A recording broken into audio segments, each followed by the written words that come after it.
Welcome to bird media. నేను Vaishnavi. America అధ్యక్షుడిగా రెండోసారి అధికారం చేపట్టారు ట్రంప్.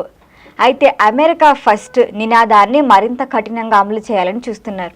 అయితే ప్రపంచ దేశాలకు అనేక ఆర్థిక వాణిజ్యపరమైన అడ్డంకులు కూడా క్రియేట్ చేస్తున్నారు ట్రంప్. ఆయన ఏడాది పాలన పూర్తయింది. ఈ ఏడాది పాలనలో ఆయన తీసుకున్న నిర్ణయాలు వివాదాలకు దారితీశాయి. పలు నిర్ణయాలైతే కోర్టుల వరకు వెళ్లిన సందర్భాలు కూడా ఉన్నాయి. అయితే ఆయన తన అధికార పరిధిని దాటి మరీ ఇతర దేశాలపై భారీ సుంకాలు విధించడం వల్లే అమెరికాకు ఎగుమతులు చేసే దేశాలు ఒత్తిడిని ఎదుర్కొంటున్నాయి ఇప్పటికీ. మరి ఇలాంటి చర్యల ప్రభావంగా అమెరికా మార్కెట్లో వస్తువుల ధరలు కూడా భారీగానే పెరిగాయి. మరి దీంతో అక్కడ సాధారణ అమెరికన్లకు నెలకి సుమారుగా $1,500 అదనపు ఖర్చు అవుతోంది. ఇక భారత్ రష్యా నుంచి చమురు కొనుగోలు చేస్తోందన్న కారణంతో 25% అదనపు సుంకాన్ని విధించిన నిర్ణయం కూడా ఇరు దేశాల మధ్య ఉద్రిక్తతలను పెంచింది. అయితే ఇప్పుడు ఇదే ధోరణిని కూడా వ్యవసాయ రంగానికి విస్తరించే ఆలోచనగా చేస్తున్నారు ట్రంప్. అమెరికా రైతులు వైట్ హౌస్ సమావేశంలో భారత్, కేరళ వంటి దేశాలు సబ్సిడీల ఆధారంగానే తక్కువ ధరలకు వ్యవసాయ ఉత్పత్తులను అమెరికా మార్కెట్లోకి పంపిస్తున్నాయని కూడా చెప్పారు. మరి ఈ దిగుమతులతోనే దేశీయ మార్కెట్ ధరలు పడిపోతున్నాయి, తమ ఆదాయం దెబ్బతింటోందని అక్కడి రైతులు వాదించారు. మరి ఈ ఫిర్యాదులను ట్రంప్ వదులుతారా? వాటిని పరిశీలించారు.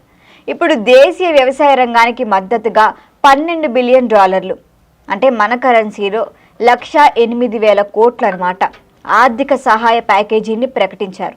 అంతేకాకుండా భారత్, చైనా, థాయిలాండ్ వంటి దేశాలు బియ్యం డంపింగ్ చేస్తున్నాయని కూడా భావించారు.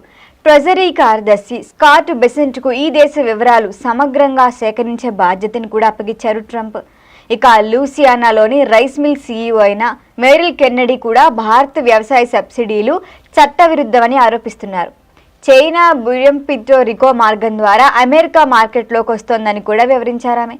మరి ఈ వ్యాఖ్యలపై ట్రంప్ తీవ్రంగా అసంతృప్తిని వ్యక్తం చేశారు.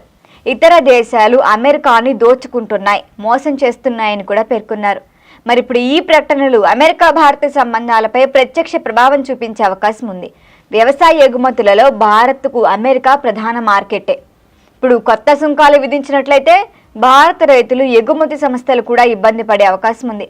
ఇంకా మరొక వైపు చూస్తే కెనడా ఇంకా భారత్తో వాణిజ్య ఒప్పందాలు చేసుకోవాలన్న అమెరికా యోచనల సమయంలో ఈ పరిణామం చోటు చేసుకోవడమే ప్రత్యేకంగా గమనించవచ్చు.